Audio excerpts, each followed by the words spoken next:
Hey guys, hope all of you are doing very well. I just wanted to start by thanking each and every one of you for your continued support. When this situation first arose a few weeks ago, it seemed like nothing good could come of it, but you've taken a totally negative situation and made it completely positive.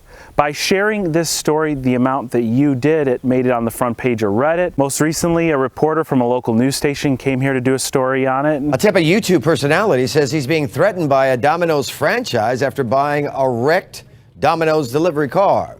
He's been documenting his experience on his Sam Crack YouTube channel.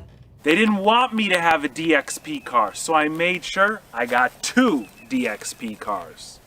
Another one. Before that, the Detroit Free Press picked up on it, made it front page in their business section. That's a big deal because Detroit is home to Roush, it's also home to Chevrolet, and very nearby is a fairly large pizza company. Now, a lot of you have messaged me asking for an update on this situation, and I'm happy to report that there really is no update. Everything that you've either seen on TV, read in the newspaper, or seen from my videos is how everything went down and how it still stands.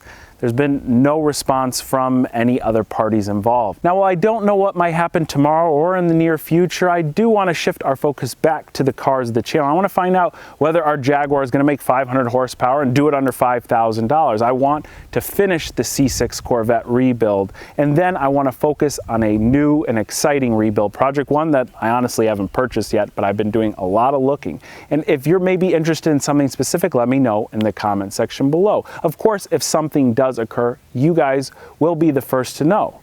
On a last note, this is the second pizza car, and I spent the weekend going ahead and putting a brand new suspension, well, brand new off of our donor car, suspension in the front corner. So now this car does run, drive, and steer on its own. Now, while I've told you this in the past, I don't want to create repetitive content, and since we did do some suspension work on the first pizza car, I wasn't sure whether you wanted to see any additional work done on this car. I did take a lot of time-lapse video of it, so if you are interested, also let me know in the comment section below. If you want to see this car being rebuilt, I'll be sure to put some together for you guys and release it soon. If you have any questions for me, as always, please let me know. My information's in the description box below, and I've received literally thousands of emails in the most recent time. Forgive me for not being able to respond to every single one of them, but I will be doing an upcoming live stream very soon, which I'll announce both on Instagram and on the YouTube community page if you're interested in joining. And there I hope to be able to answer everything that's on your guys' mind. Thanks a whole lot for watching, and I will catch you very soon.